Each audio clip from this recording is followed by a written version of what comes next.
ভালোবাসার চিঠি না ছাই, ভালোবাসার কোনো কথাই তো আমি লিখিনি। সব কথা লিখতে হয় না। আর নিজে তো একদম পাতার পর পাতা লিখে ভরিয়ে ফেলেছে। আই, তোমার লজ্জা করেনি নিজেকে নিজে এগুলো লিখতে? নিজেকে নিজে লিখবো না তো কি করবো? আচ্ছা, তুমি কেন লিখোনি? কেন লিখবো? তুমি যে আমাকে ভালোবাসো সেটা বলেছো কখনো? উনাকে বলবো, যে ভাব নিয়ে ঘুরতে, আর আমাকে দেখলে তো চোখ মুখ এমন করে রাখতে মনে হতো আমাকে কামড়াবে। তুমি সরো, সরো এখান থেকে। না শুনলে কি করবে? তোমাকে সত্যি সত্যি কামড়ে দেব। আচ্ছা,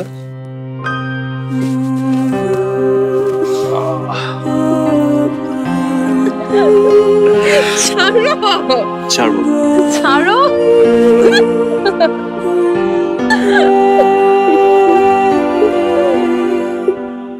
একটা কথা বলবো? বল। আমি তোমার অপেক্ষায় থাকবো। আমি জানতাম তুমি এটাই বলবে।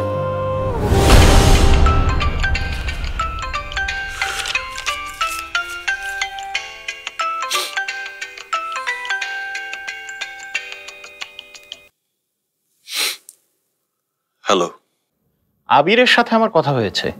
আজিম চৌধুরীর বিরুদ্ধে মুখ না খুললে তো আপনার সারেন্ডার করা না করা আমাদের কাছে একই। কোন আজিম চৌধুরী?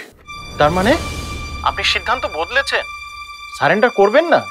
হঠাৎ মনে হলো এই টেকনোলজির যুগে এভাবে সারেন্ডার করাটা ঠিক হবে না। ও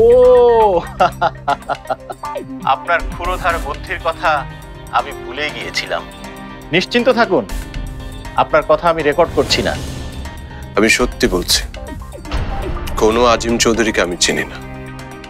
আর হ্যাঁ, তার বিরুদ্ধে যদি কোনো অভিযোগ থাকে সেটা প্রমাণের দায়িত্ব আপনাদের। আমি শুধু সেসব বিষয়ে আপনাকে স্বীকারোক্তি দিতে পারবো যেটা আমি করেছি।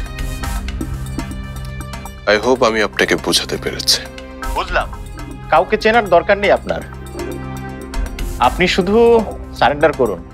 প্রেসের কাছে আমাদের একটু হলেও মুখ রক্ষা হবে।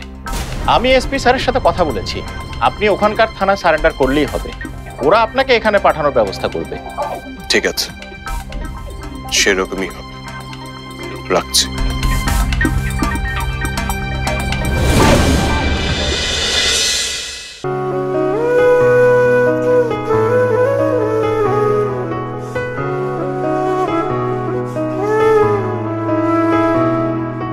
মাঝে মাঝে তব দেখা পাই চিরদিন, কেন পাই।